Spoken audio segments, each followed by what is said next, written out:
Hello and welcome to a special edition of the Match Podcast. I'm Samuel Van Gelder and I've just got back from Preston Youth Team's 2-1 defeat to Wrexham. Treve Whitford was also there. What were your thoughts on the game, Treve? Well, I was quite disappointed, to be honest, because they've had such a great winning run recently, and it seems like the wheels are slowly coming off towards the end of the season. There just wasn't the hunger we've seen before, and it was just a lacklustre performance, to be honest. I have to agree with you there, Treve. I think they missed a lot of chances as well, didn't they? Ryan McGreevy had a couple of gilt-edged chances, one header in the second half and then a volley moments later, and it just shows even at that level you've got to take your chances if you're gonna win a game. Well, I think that it's not the performance. What Jamie always says, he doesn't care about the results, it's the performance, but the performance will give him no encouragement whatsoever. I think what it could be is they're getting towards the end of the season. They had, Fred Holtham in again, the 15-year-old who came off the bench. So it's a lot of the players are first-year scholars who are in the starting lineup, but you'll be looking for them to end a bit better than what they have been. Obviously, they're going to be looking forward to that Lancashire Cup final now. I mean, surely that's all they can hope for really now, isn't it? I think when they got through to the final, even on their winning run, it was still an unrealistic target to do anything in the league. It was just finish as high as they can. They'll be in the top half, I think, will be quite comfortably, really. But this cup final, they would love to win that. That's all I can say, really. Alan Irvine was there watching Adam Barton, who travelled with the first team squad a couple of Saturdays ago. What were your thoughts on his performance today, Treve? Well, I think after the game we had different thoughts, really.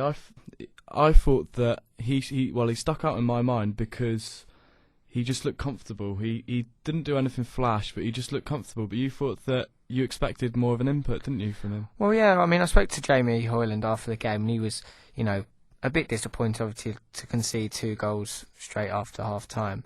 But he was, adamant that, we had the best player on the pitch by miles, so I was pleased with that.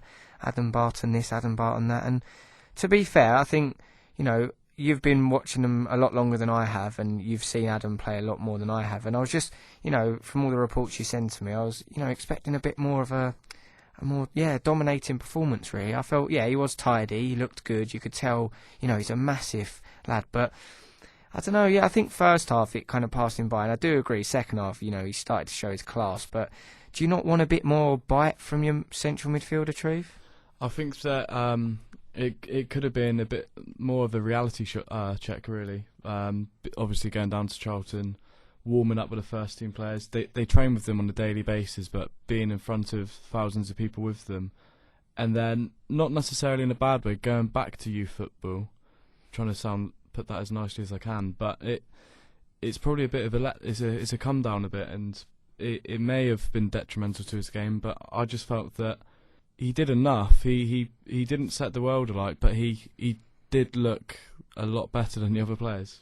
What you've said about him before, you're always raving about him, and you mentioned that Hoyland said to you, I think it was a couple of weeks ago now, that he wasn't going to play youth football anymore, and he was just going to concentrate on reserves and first team. He doesn't belong in the youth team anymore. I mean, so why then has he played the whole game? Why was that, do you think?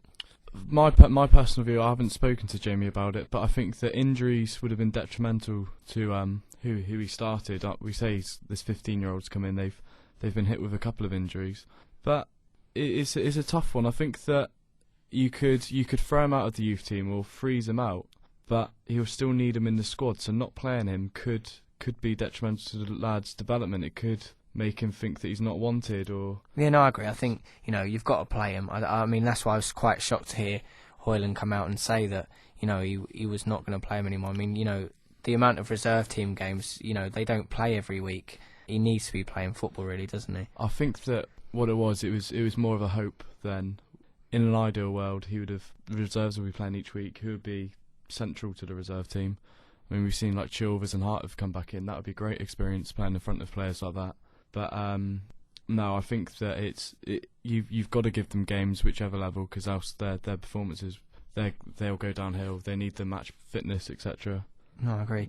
I mean, I spoke to Adam after the game and asked him about his performance. He thought he played all right. It wasn't one of his best, but one thing that was quite interesting was I asked him whether he was hoping to get back into the first team again this year, and he kind of played it down a bit, saying that, you know, Preston are going for promotion. He doesn't expect to get another chance until next season, but hopefully next season. He says it's a great lift for him to even be named on the bench at such a young age, and obviously Alan Irvine was there watching again. So, I mean, the future's bright for the boy, isn't it, really? Do you think that you're pleased to hear that you're pleased to hear that he's very level-headed? He did. No, definitely, I agree. I think he came across as, you know, someone who's got his head on his shoulders. And talking of cliches, I've just given one there. It almost feels as if sounds as if he's had a bit of media training already, because, you know, he was saying, you know, giving out all the cliches when normally from such youth team players you kind of try and get a bit more opinion.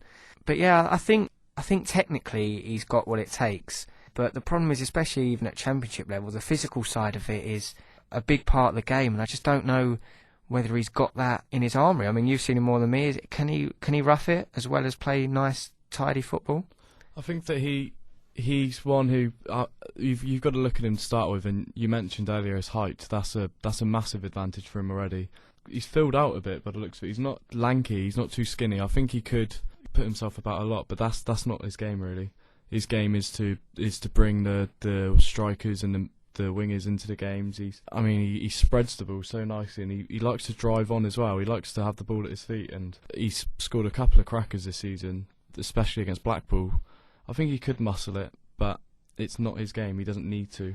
Yeah, I mean, perhaps I'm just being a bit harsh, you know. I went there expecting a little bit too much, and he might have just had an off day anyway. But it's good to see that youngsters are getting a chance, especially in the first team. I know he was on the bench, but to get that experience. I mean, if Preston were to go up, then I think his hopes of playing from are very slim.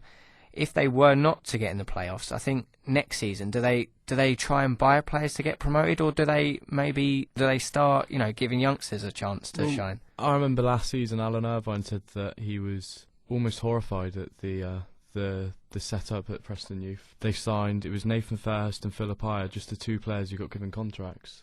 I think Nathan Fairhurst has gone to Wrexham on loan, and Apaya's in the reserves on the bench. So the players they brought through weren't up to the standard Irvine wanted. But this season, as we've seen, they've signed on, I think, 7 boys.